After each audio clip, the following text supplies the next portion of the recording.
Mary Magdalene again. I'm back here again this week at this United Church of Santa Fe.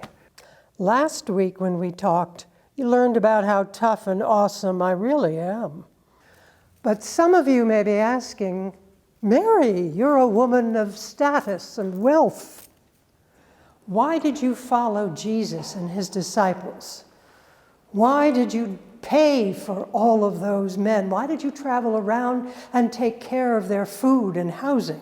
I and the other women witnessed Jesus do so many miraculous things. He healed people who were blind or lame or troubled spirit. He fed thousands with just 5 loaves and 2 fishes. And the disciples even said he walked on water.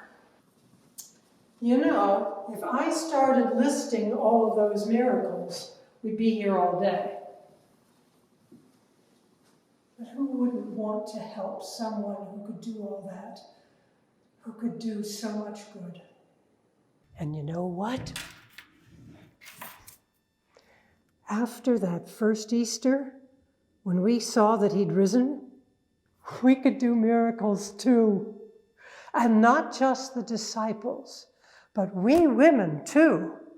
Our miracles didn't always make it into the Bible. Well, you can probably guess why.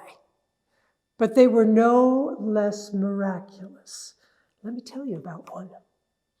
Last week, I mentioned visiting the Roman emperor and how he didn't believe me when I told him Christ was risen. There's actually more to that story than what I told you last week. Now, being the well-to-do woman of status that I am, I gained an audience with the Emperor Tiberius. I walked up to Tiberius and said, "Hey, Tiberius, I'm glad you were able to pencil me into your busy schedule." And Tiberius said, "Well, of course, Mary. I'll give an audience to a wealthy woman like yourself any day. What can I do for you?" "Well, thank you, O wise and powerful one. You may have heard some rumors, but I'm here to tell you Christ is risen. He is resurrected." "Are you kidding? Rumors, schmoomers. How could anyone ever rise from the dead? My soldiers made sure of that." But I told Tiberius that when the other women and I went to the tomb, we found it empty. Well, of course, he didn't believe me any more than the disciples had. "Ha!" he laughed. He said he had it on good authority that some of Jesus' disciples, or maybe Nicodemus, came and took the body away. But I stood my ground, and I told that high and mighty emperor that I saw Jesus Christ with mine own eyes. I heard him call me by name. He was risen from the dead.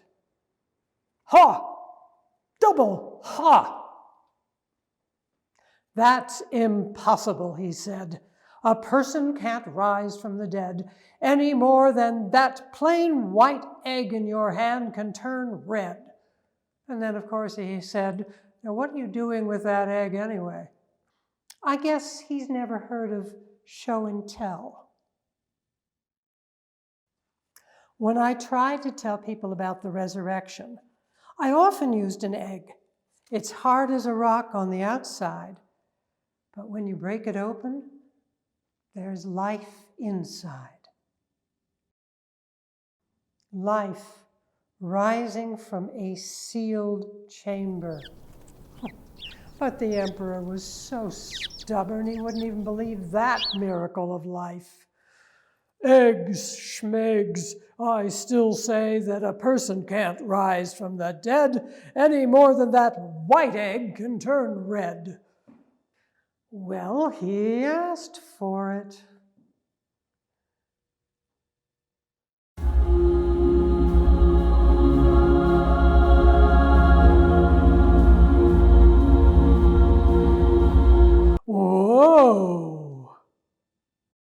That got his attention. I'll admit that I was slightly surprised as well, but then the timing was perfect. I guess God's timing usually is. Well, it was the perfect miracle. But even then, Tiberius wouldn't believe me. Some people just have a hard time believing in the possibility of new life. Well, maybe if Tiberius had gotten out of his palace and looked at the world around him, at the new leaves, at flowers in bloom, at the earth coming back to life in the spring, maybe then he'd believe in the miracle of new life. Or maybe if he'd just cooked his own breakfast.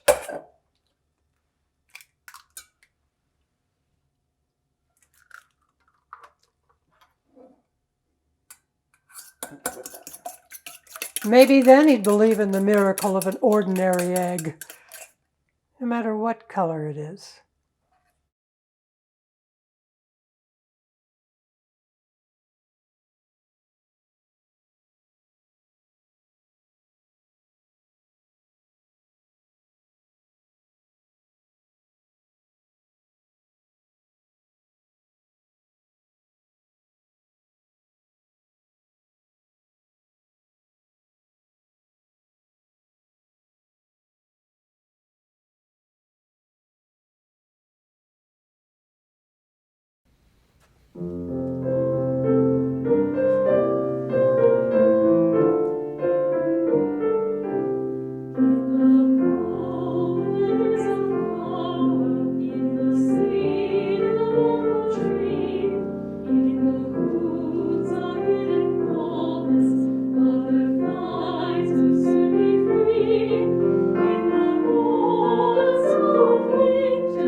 Free.